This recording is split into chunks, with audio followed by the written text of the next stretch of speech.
Welcome to A Slob Comes Clean, the podcast. I am Dana K. White. I share my personal deslobification process. As I figure out ways to keep my own home under control, I share the truth about cleaning and organizing strategies that actually work in real life for real people, people who don't love cleaning and organizing. Thanks for joining me today. This is podcast number 405, and I'm calling it Focusing on Routines with a Busy Family and Unpredictable Schedule. I think it's important to remember, especially when schedules are unpredictable, it's important to remember how important the routine is and how that's different from a schedule, and how focusing on the routine allows me to fit it into whatever schedule and whatever kinds of things come along. So anyway, I think you're going to enjoy this session that we have. It is a strategy session with one of my kindred spirits who are members of our Patreon community. If you want to know more about that, go to patreon.com/A Slob Comes Clean. Okay, here is my conversation. I hope you enjoy it. All right, let's talk. Devin, thank you so much for being on the podcast. I'm excited that you're here. Yeah, me too. Thank you. Tell me a little bit about yourself. Tell me about your unique life situation. Okay. I am married to my husband for 15 years, and we have 4 little girls. Well, I call them little, but they're getting a little bit bigger. So they are 13, 11, 8, and 5. So we have preschool, elementary school, middle school. My job is a little unusual. I'm self-employed, so I do part of my work outside the home and part of it I work from home. Okay. And so there's like a little bit of flexibility in my schedule, but I also have certain like deadlines that I have to meet pretty regularly. So I do that. This year I started also substitute teaching. And in January, I started taking my classes to get my master's degree and my teaching license. And so I'm going to be like shifting gears a little bit and going into elementary education. That's a big deal. You're doing a lot. Yeah, it's kind of a lot.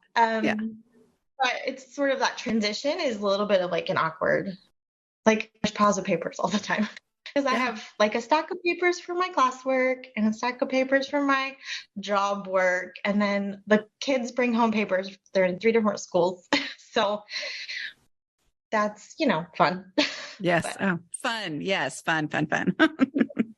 Yeah. So that's kind of our situation. My kids are involved in different, kind of related to one of my questions was they're kind of involved in different things, like sports wise. So we have certain seasons where they're like really busy with practices and I'm busy with like drop off and pick up and stuff. And then right now it's a little bit quieter. We have a season that just ended. So we get a couple weeks of like no practices. Yay. Love those weeks. It varies.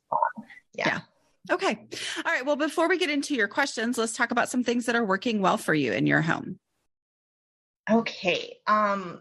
Number 1 would be just the decluttering, and the decluttering steps have made such a difference for me. Like the progress and only progress that you talk about has made a huge impact.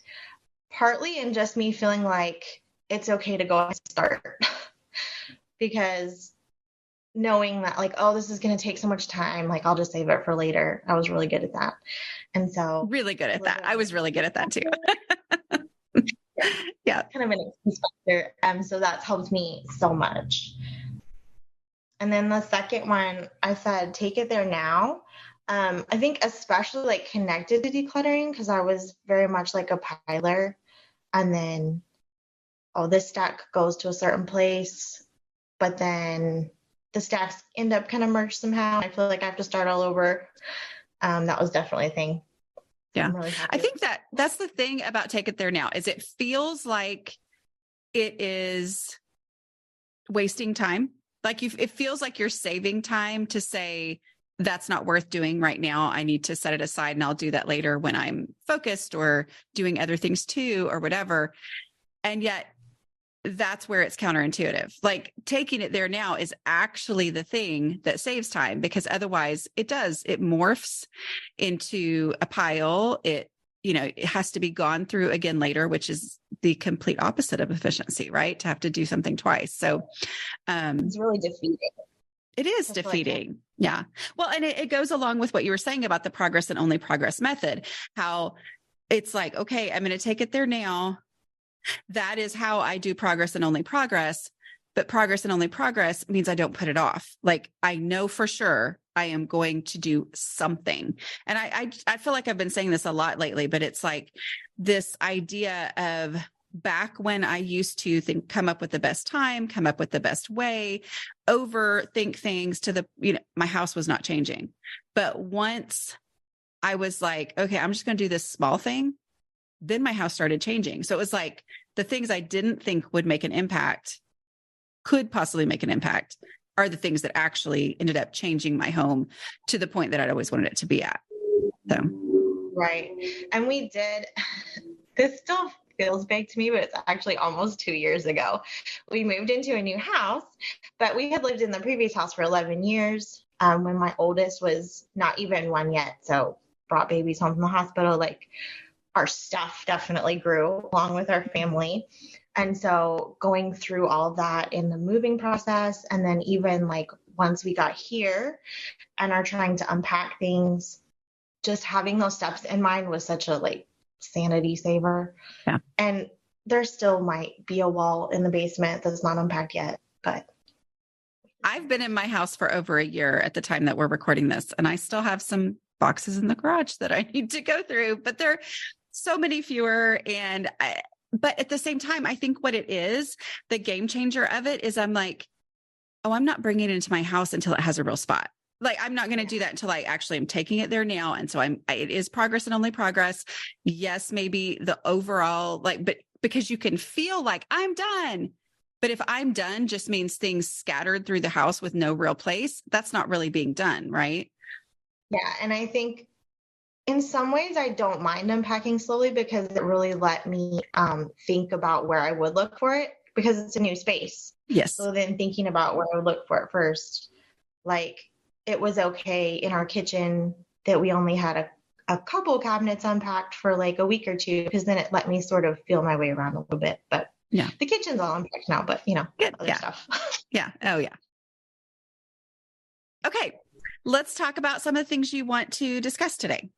So number one on my list was I have, 4 kids that are all in kind of varying stages of efficiency with helping. But I need their help because there's a lot of people and stuff in our house.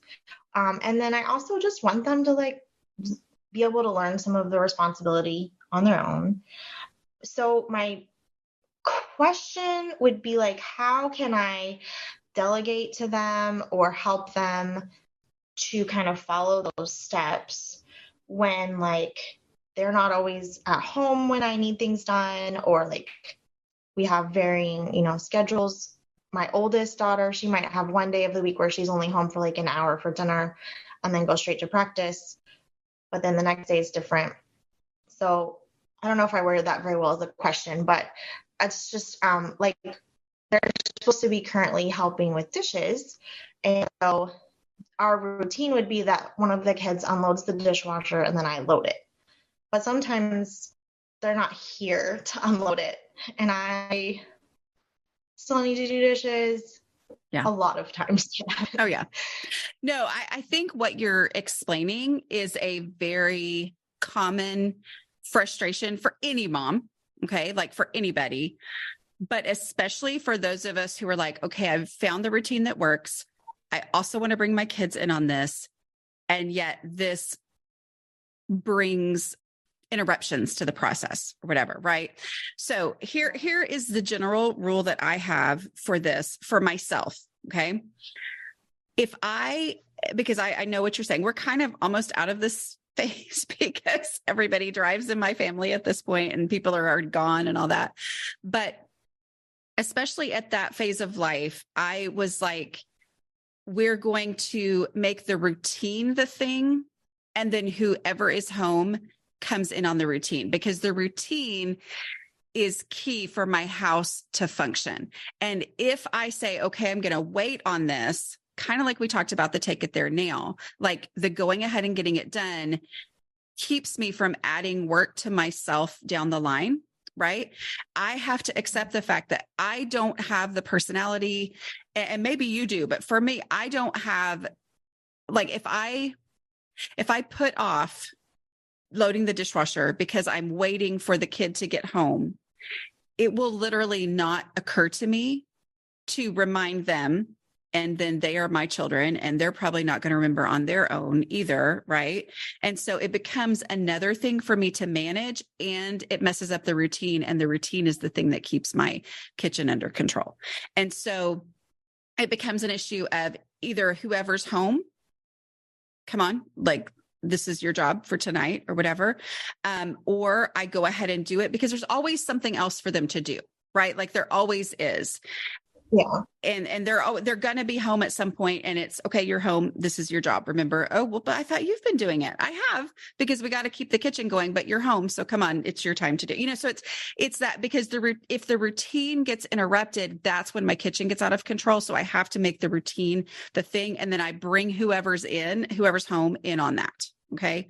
Does that make sense? Because otherwise, like, okay. So like Jennifer, who does my tech calls, you did a tech check call with her. She can do it. I mean, she has the ability to like remember and make sure that all these different things happen. And, this is this kid's job. And so she's going to be on it and all this. It will never occur to me again.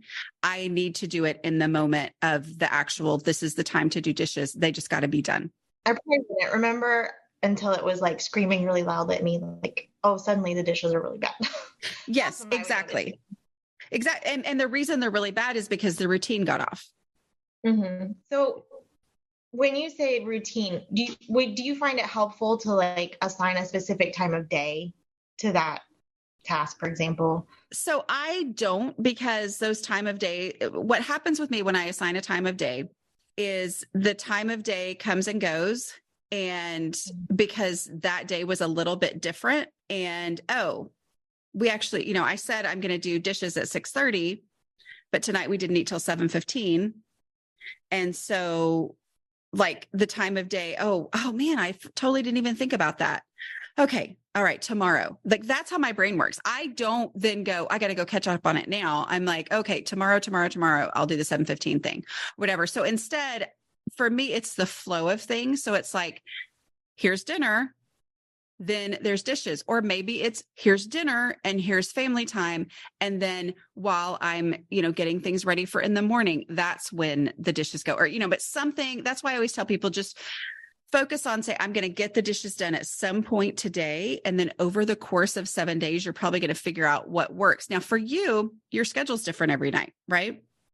Different people are home, but it's more of a, I'm just going to get the dishes done at some point tonight. So in the moment, who is available, that's who's going to help. But if I put off doing that because it's not the ideal situation of the kid who it's supposed to be their job, then it messes the whole thing up. And then all of a sudden you're realizing, the kitchen's completely out of control again. So it's that I want it to be a definite answer, and yet it isn't, except for the dishes have to be done. That's the definite answer. Whatever that looks like in our family, in our situation for today, the dishes have to be done. Yeah, does that make sense? Because I think like the 5-minute pickup feels a little bit more fluid, where it's just like, hey, whoever's home, this is what we're doing. And like dishes is a pretty specific example. They have a couple other chores that are kind of supposed to be like their responsibility.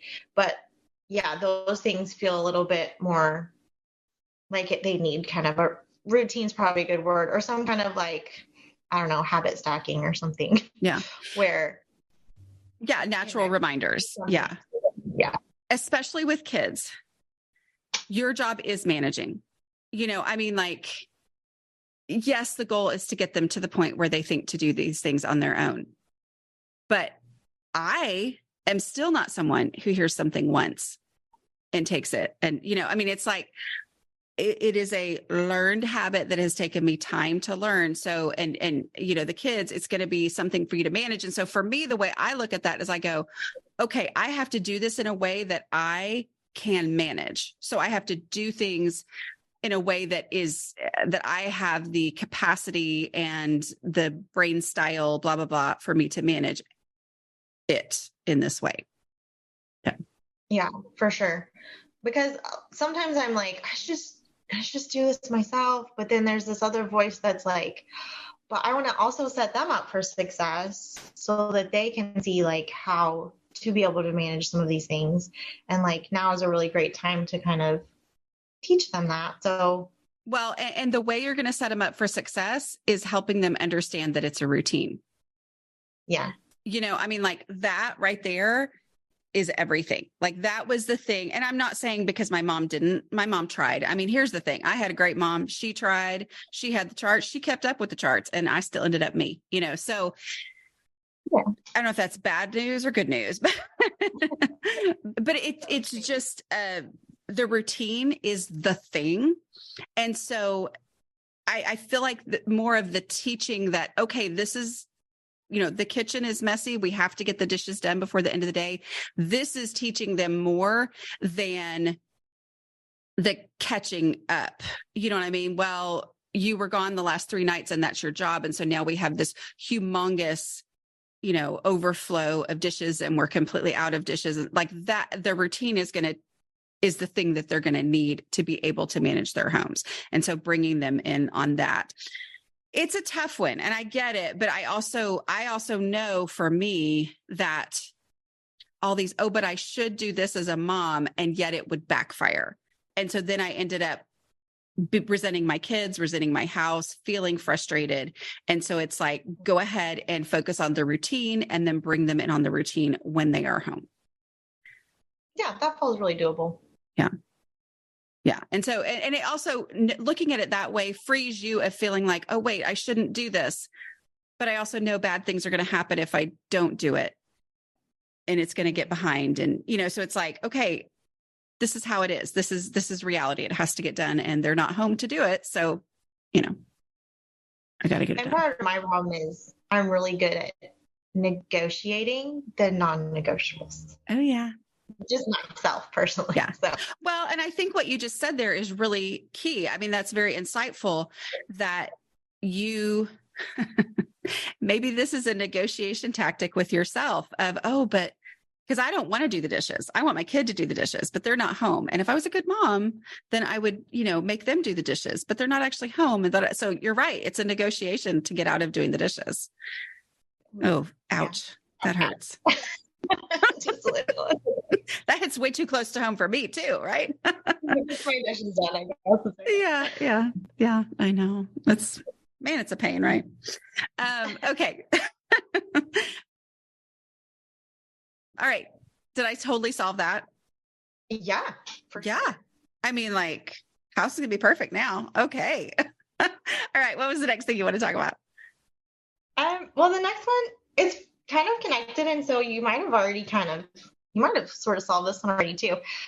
Just because looking at like the schedules that are kind of changing all the time. So we definitely touched on that with the kids. Part of my problem is my own schedule is also changing all the time during the day for work as well as in the evenings. So just like those daily things, but also like the other cleaning tasks. I know you talked about like assigning a certain day of the week, just like how to keep up with stuff when the schedule changes. Do you just kind of like readjust? Yeah. Every time there's a schedule change? Well, I think it's the keeping the routine, but sometimes you may have to readjust the routine and say, okay, I am now out of the house at the times when I used to do this routine of like bathrooms on Tuesdays and laundry on Monday or whatever. This is not, especially when you go back to, or when you go to teaching, that's going to be, like a real one. You won't be in and out of the house like you maybe are now, where you can kind of do some things. So it's like, I need to get these things done. What time do I have to devote to that?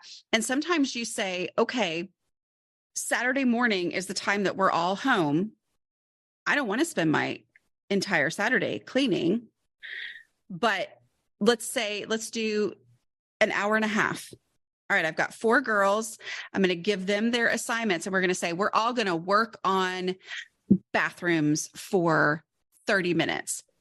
Because so many times what I would be like, well, but all these things, and I think about how long things are going to take. And I'm like, and yet my house is better if I say, I'm going to devote 30 minutes to bathrooms. And when I think of it that way, I get a lot more done in this time. And even if I don't get them perfect, 30 minutes spent in the bathrooms, everybody cleaning, gets me a lot further. Okay. And then, okay, we're going to take 30 minutes on the bathrooms. We're going to take 30 minutes.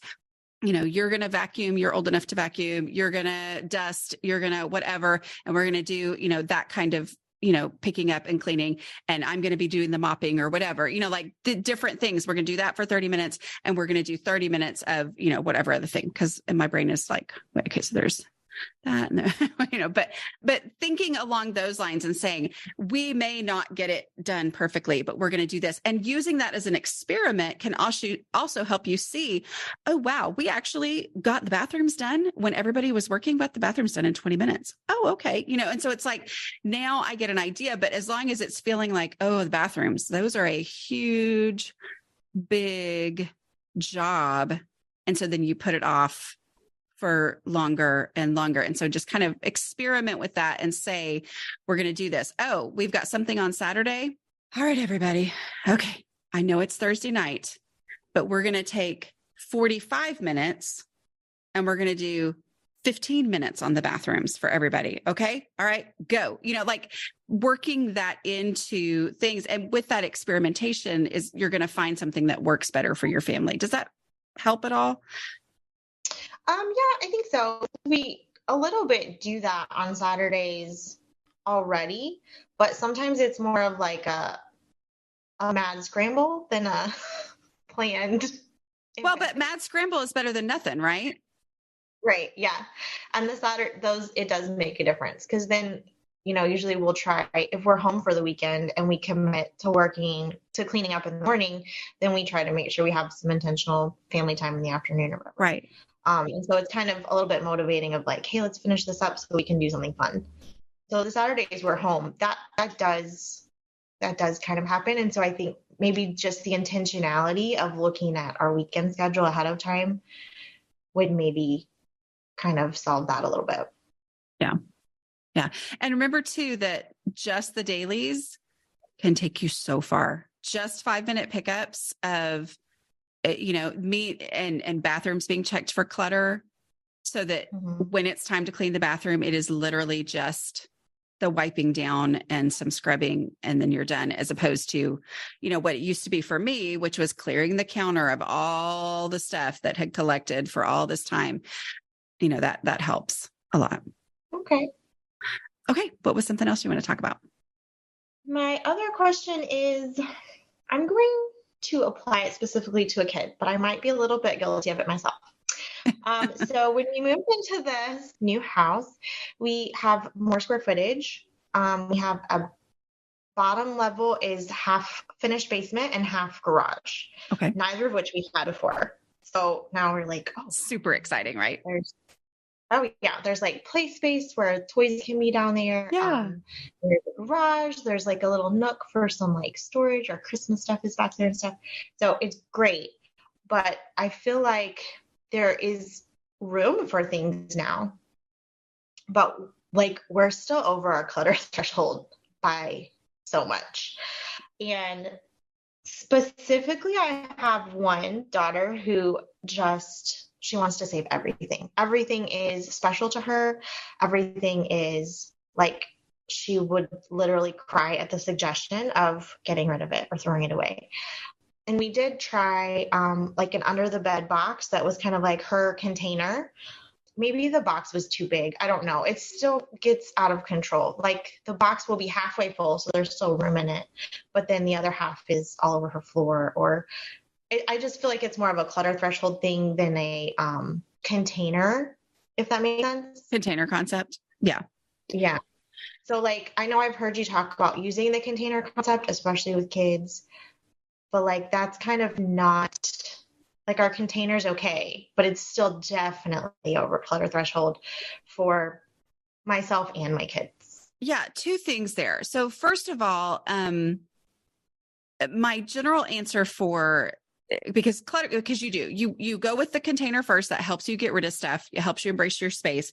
And then if it's still getting out of control, then you're like, okay, well, I have too much because of my clutter threshold. It's more than I can handle. Right. And so the way to deal with that, or to basically demonstrate to yourself or to your kids that this is more than you can handle, is the 5-minute pickup. Okay. So I know that, the ideal is the 5-minute pickup as a family for the whole house, but doing a 5-minute pickup purposefully with her in her space and saying, okay, let's do a 5-minute pickup and get this stuff put away. Let's do this every night before you go to bed, or whenever we think of it, to get this space back under control. And then that 5-minute pickup shows them that, oh, this is more than I can get back under control in a 5-minute pickup. It's more than I can deal with it within 5 minutes, which means it's too much. So it kind of gives you a very definite, goal, right? Is that we want to declutter down to the point where we can get it back under control in 5 minutes, right? But it also might be that is a difficult container for her, like maybe it being under there, maybe it needs to be more of a open tub or something like that, where it's like, this is your space. And while you wish maybe that it could be completely hidden away, it's not working for her and her personality, because she's never going to, go put that away or think to do that on her own, or it makes it too hard to do that. So, maybe some sort of an open tub that is, in the room itself, as opposed to under the bed. I don't know. I think for me, when something is under the bed, I forget that it exists. So that could be part of it for her, is that she's pulling things out and then she forgets that there's a place to put these things under the bed. They just don't have a home in her mind. I don't know if that could be what's going on. Yeah. And sometimes I don't think they're truly special to her. Like, I'm so tempted to just go in and like gut stuff without her. Mm-hmm. But I'm trying a phase where it's like, I probably should, there's the shoulds again, but it kind of involve her more. And so I'm trying to be like respectful of her things and let her like have things that are special to her, even though they don't make any sense to me. Well, okay. So you're saying that this under the bed container is not completely full. So maybe get a cute tub container, something that you can kind of eyeball and say, this is going to require her to get rid of some stuff for this to be the new container. You know what I mean? Like, I'm saying cute so that it's exciting to her, but you have kind of figured out, okay, this is going to help her really implement and embrace the limits, because remember that it's not about shoving it full and then making decisions. Just knowing that it is a limit, by putting your favorite things in first, it naturally sorts out the things that are not as important to her. So having this new smaller container, and explain it to her, say, hey, this doesn't seem to be working. It doesn't seem to be working. And I don't know if they know who I am, but Dana says that she forgets about stuff under the bed. So you know what? She grew up to write books. Maybe you're going to grow up to write books. I don't know, but like that. So this thing under that doesn't work for her. So I want to try something different. So I got you this really cool container. So that's a great opportunity to be like, let's put our favorite things first in this really cool tub. In my mind, I'm picturing it as a ladybug. I don't know why. I don't even know how old this kid is, and you don't have to say, because that might identify more than you want to. But like this, I'm putting things in there first, and just the action of picking your favorites helps you identify what is not a favorite. And no dumping allowed. We can't just dump it into the other thing. We're going to do it in order of our favorites and let that be its own process that will help. Yeah, because then that transition to the new container will be a really good time to sort those things yes. out. So that's yes. good, yeah. And then just let her know as you're doing that, say, hey, our goal here is for you to be able to pick everything up and put it away. And you could change it. You could say, if you feel like she should be able to do it in 3 minutes, say, our goal is for you to be able to do this get all this stuff put away in this container in 3 minutes or 5 minutes. And just kind of set that as the bar of that's what we're going for here. And then that'll help us see how much stuff you can really handle having. And we'll have to get rid of more if it turns out that, we can't get it put away in 5 minutes. Yeah, that's a good idea. Because I think she is old enough to like understand and be kind of brought in with it. But I also like acknowledge like it's hard for me too. Oh, yeah. So I don't know. It's kind of one of those situations. Well, and the 5 minute pickup naturally helps you kind of, I usually have trash as a part of the 5 minute pickup. I mean, for me personally, because I look around, I'm like, and I just grab something to throw trash in and okay, let me do the trash first and then blah, blah, blah. And I've got to get through this in 5 minutes, everything put away. And that generally helps me get rid of stuff too. Okay. And they're already kind of used to I have 4 girls, so it's 2 and 2. They share bedrooms. So they're kind of already used to, we'll do a lot of times, like go spend 10 minutes cleaning your room because it isn't clean. And so it feels like too much to say, like, go clean your room. Like that feels like an overwhelming goal. But for me to say like, just go spend 10 minutes. And sometimes, I can give specific things like, we'll just go pick up all the trash and then go pick up all the Barbies and that kind of thing. And so I think that would be kind of like a natural thing with what they're already doing to where I don't think I would get too much pushback with that. Well, and okay. So yeah, like as you go through this bin that's under the bed and it's time to move it into the container, the new container that's going to be easier for her to manage. Before you ever start moving stuff out, say, let's go ahead and go through the decluttering process. So is there any trash in here? Let her identify the trash. Okay. Is there any trash in here? Let's get that in the trash bag. Is there anything in here that actually belongs somewhere else in the house, but for whatever reason, it got like scooped up and shoved in here? So is there anything easy in here that belongs somewhere else? Okay. Is there anything in here that's just a donation? You already know it needs to go, and let her get those things out so that by the time you get to the point where you're moving things in there, you're not also dealing with stuff that should never have been in there in the first place. Does that make sense? Yeah, there's definitely some of that in there too. Yeah. So go ahead and work through that process, because every time you work through that process with them, it helps them understand their space, understand their stuff, understand how to, deal with things anyway. So, okay. Yeah, that sounds like a good plan. Like, it's easy for me to like their room is a project. Yeah. Because it needs my help. Right. And so, I think that perspective change probably would help too. Just to spend like 5 minutes together on the steps. Yeah. Well, tell me what you love about being a kindred spirit. Well, I don't post on Facebook very often, but I just really love how encouraging it is and how everyone is really positive. There's not any kind of like shame. It doesn't hurt that if I'm scrolling Facebook and it pops up, I think, oh, maybe I should go clean my house. Yeah, no, it's a great visual reminder as you're seeing what other people are doing. Yeah. But I also, I like how positive people are and encouraging, and everybody kind of, I guess, like speaks the same language, like kind of understand where people are coming from. So, yeah.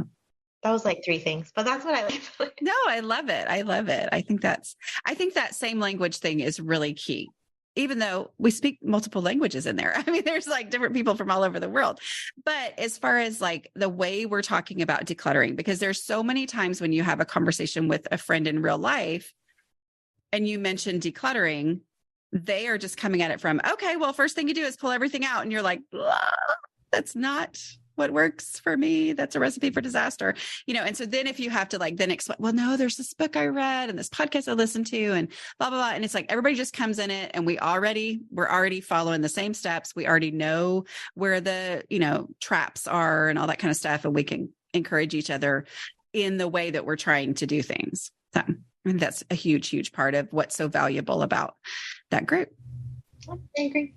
Yeah. Okay. This has been really fun. Anything else you want me to know? Anything you want? Sorry, you're good? I've solved all your problems?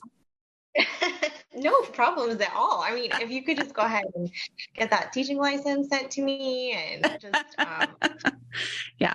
Well, and I think for you, as you know, that, it's only going to get crazier, like, I mean, I'm assuming your goal is to get to the point where you're like, okay, maybe have a set schedule or something. And that's, part of the value of what you're working toward, but it's going to be a lot of, upheaval between now and then. But you're like, I know what matters. I know that the dishes matter and they have to be done at some point with whoever's home every single day. And if I can do that, I'm going to be okay.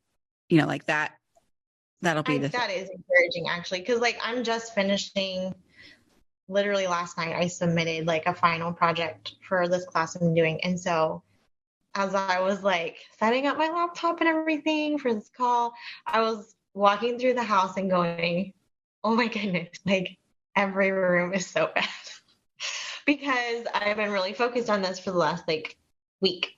Yeah. And so, but now it's like, okay, it's turned in, I can breathe, like, and I kind of know what I need to do and what steps to take. And then it's not like before, I think I would have felt frozen by that, Yeah. And so thank you for all that you share. It really has made a difference for me, just like even mentally. Even though it's not where I want it to be yet, like it just helps me to feel like, okay, it's going to be okay. Like I can just work on it and it'll be fine. Yeah. So. Well, because of all the work that you've already done, you are not starting at the place where it kind of feels like you're back to. You know what I mean? Like you said, you worked on this project. That is part of the personality type of those of us who struggle with clutter. And it's a wonderful, wonderful quality, right? We can throw ourselves into projects. There's a lot of people who would never take on what you're doing. So you're doing amazing things. I'm excited that you're going into education. That is wonderful. Like the world needs you doing that. And so I'm excited about that. And for you to realize that even though it feels like, oh, I'm back to square one, you are not. With everything that you have gotten out of your house, you are so much further ahead than you were back before you started decluttering and making a huge impact on your home. You already know the power of doing the dishes. You just got to do the dishes today, do them again tomorrow. And instead of thinking, okay, I got to overhaul everything, say, I'm just gonna do a 5-minute pickup today. I'm exhausted. I just turned that thing in. I'm just gonna do 5 minutes. Okay, everybody who's home, let's do 5 minutes. And that will make you realize, oh, wow. Okay. A lot of this stuff that I thought was, oh, the house is back out of control. It was easy stuff. It was trash. It just needed to be picked up and things put away.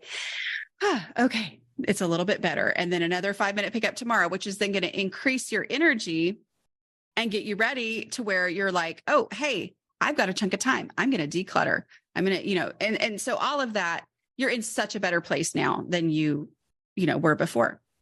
That's true. Thanks. Well, and that actually, I didn't mention it, but another thing that made a really big difference for me is just giving, I know like you don't need to give me permission, but you did. Thank you. Giving me permission to just donate it, because I would be like, oh, I'm going to get rid of this, but it's valuable in some way. I should give it to so-and-so, or I should sell it, or I should, the shoulds again. Yeah. And just to have the freedom to just be like, nope, I just need it out of my house as quickly as possible. Yes. And that's what I do. And that has helped a lot. Yes. Oh, I mean, like the speed of getting something out, it's hard to, you can't, I'm trying to decide, is it overestimate or underestimate? Like, don't underestimate, I guess is what I'm saying. And I think you have figured that out. Like, I used to underestimate the power of getting things out quickly. And it's like, oh, wow, that changes my home so much faster, and changes my thinking about stuff. I'm like, no, getting this, donating this item in the 5-minute action of sticking it in a donate box and hauling it to the car, or making the phone call to have it come picked up or whatever, that is so much more valuable to me than all the steps I would have to go through and the hassle I would have to go through to actually get it out of the house and earn a little bit of money. Once the decision's made, I don't have to see it anymore. And I really love that. Oh my goodness. Yes. Yes. That you see, you've come so far. I'm excited for you to get to like realize how far you've come as you kind of like, okay, I'm going to get back into it and I'm going to get there so much faster because of all the work you've done. So. Yay. And maybe I won't wait for my kids to get home to do it. I mean, like, that's why I brought up Jennifer, because she can do that. Like, she can be like, no, this needs to be done. And then when they're home, it crosses her mind. But I had to accept that even though I wish I was that way, I'm not. So it's better for me to go ahead and then bring them in on the other stuff that needs to be done, because there's always more that needs to be done. So. Yeah, that's a good idea, because I'm definitely not. And I'm already like kind of the calendar manager. Mm-hmm. And so I feel like I'm already trying to keep track of a lot of schedules, and I know cleaning's not on it right now. So maybe that would help too if I actually put it literally in my calendar. But yeah, I like your method. I love it. I hope y'all loved that. That was such a fun conversation. And I just think that it's always a good reminder that it's about the routine, whatever the situation, whatever the circumstance, whatever the schedule, it's about the routine. So I think that that was fun, and I hope you enjoyed it. Like I already said. Anyway, don't forget, if you are interested in applying to do one of these sessions, those who are members of our Patreon community get to apply to do these sessions. So you can find out more about joining us there at patreon.com/A Slob Comes Clean. All right. I will talk to y'all next week. Bye.